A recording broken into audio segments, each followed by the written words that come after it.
falando de Direito Processual Civil, professor Simone. Nós estamos na aula 4 e nós vamos falar sobre a ação. Bom, para que você possa imaginar um processo, você precisa ter uma ação, que é a materialização do desejo de ter o seu direito reconhecido. A ação, ela é um monopólio estatal, ou seja, é através da jurisdição que ela vai se completar. A ação, você está exercendo um direito à prestação jurisdicional.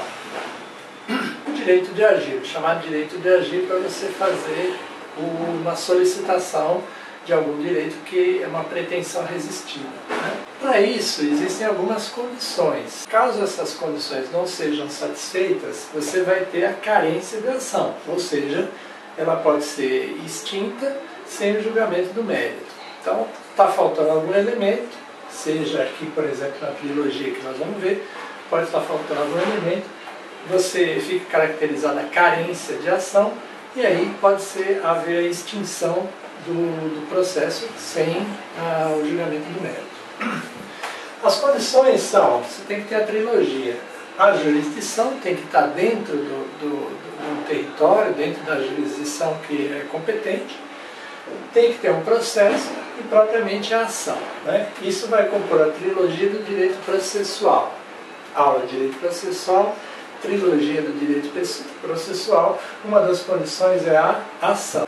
Então, uma das condições da ação são pressupostos processuais, as condições da ação, né, e o mérito da causa. Tudo isso, pressupostos e condições, eles têm a ver com requisitos preliminares, a exigência ou requisitos preliminares. Condições da ação, possibilidade jurídica do pedido, tem que ter uma possibilidade. Se existe um ordenamento jurídico, providência a ser tomada. Então, vai se verificar essa possibilidade jurídica do pleito, né, do pedido. Depois, se há um interesse de agir, pode não haver um interesse de agir, se as partes estão realmente interessadas, ou só para conhecimento. Mas normalmente tem interesse de agir. Trazer o pedido materializado pela lide ao judiciário. E se tem legitimidade das partes, quando o pedido for legítimo, quando couber. Existem situações na lei em que há o pedido, mas não está legitimado por algum motivo. Bom, aí, continuando aí na sequência, ainda nas condições da ação, né? São 3 condições da ação. Esse material está neste livro aqui, ó. Tem na biblioteca também, mas tem todas as sequências. Então, normalmente eu estou aqui na página 79. 79 condições da ação. E então eu encontrei lá 3 condições para que você possa fazer um pedido.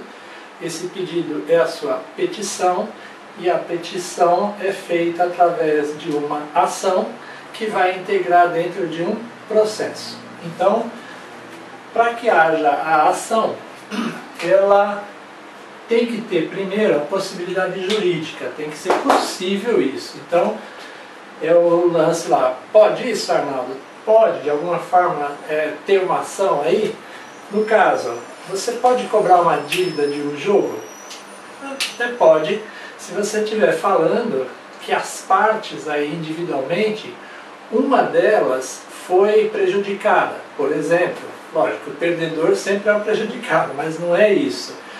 Uma dessas partes aí é prejudicada. Por exemplo, se ele for menor, incapaz ou interdito, ou de alguma forma ele não estava ciente completamente, ou ele não podia, simplesmente. Então, uma dívida de jogo, ele foi induzido ao erro, etc. Existem algumas situações, por exemplo, onde você tem jogos online, tá certo? Onde a criança quer participar e ela faz o pagamento com cartão de crédito. Esse cartão de crédito às vezes é de um pai, de uma mãe, sabe-se lá como ele chegou, ele conseguiu isso. O problema é que aquele vai ser debitado num cartão e ele não podia fazer isso, é menor de idade. Então, de alguma forma, ele foi cobrado, a dívida foi mantida, sei lá, então cabe uma ação Neste caso, mesmo sendo de jogo ou uma atividade que não é regulamentada, mas ele foi induzido ao erro, ele de alguma forma foi enganado, ok? Então, neste caso, faz sentido agora você pensar, existem algumas condições para a ação. Cobrar um jogo lá, uma dívida de aposta tal, não é legítimo, exceto se você de alguma forma tiver alguma condição ali que caracterize que foi má fé, ou a pessoa foi enganada e ela não poderia fazer isso. Outra condição é o interesse de agir. A pessoa que está figurando no polo ativo da ação, ela tem que ter o interesse de agir. De alguma forma ela sofreu um prejuízo. O que não pode acontecer é nem se caracterizou a lide e você já entra com a ação.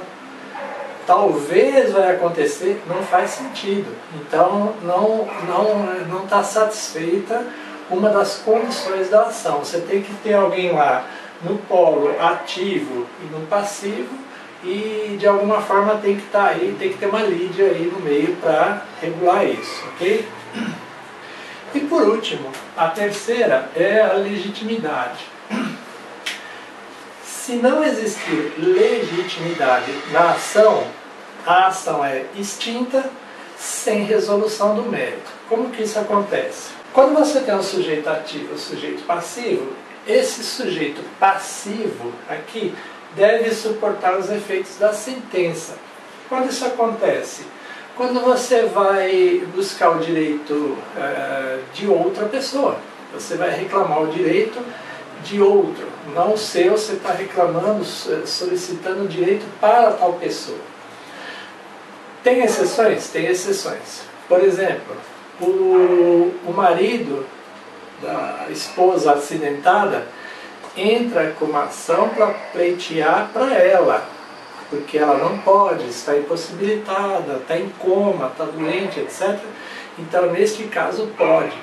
Tem legitimidade? Sim, nesse caso ele tem legitimidade porque ele está representando a esposa, tem um advogado também, claro, né? Capacidade postulatória, ele não tem capacidade postulatória, mas ele de alguma forma está representado por um advogado que representa a esposa adoentada. Então isso é possível.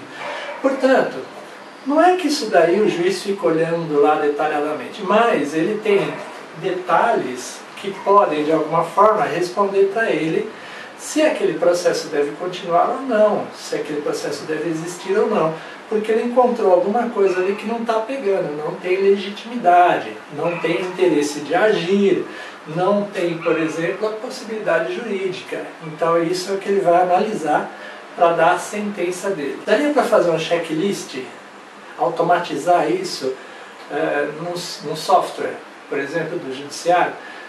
Cai todas as situações ali, eu não sei, ainda vou fazer alguma coisa isso lá para frente, né? Mas alguma coisa pensando em deixar isso digitalmente fácil de ser resolvido, não sei. Pode ser viagem, né? Mas vamos lá. Então é isso aí. Tudo grande, a minha mãe escolheu pra me criar, me levou pra uma cidade por nome Campina Grande. Eu sou pequenininha, mas gosto de tudo grande, só gosto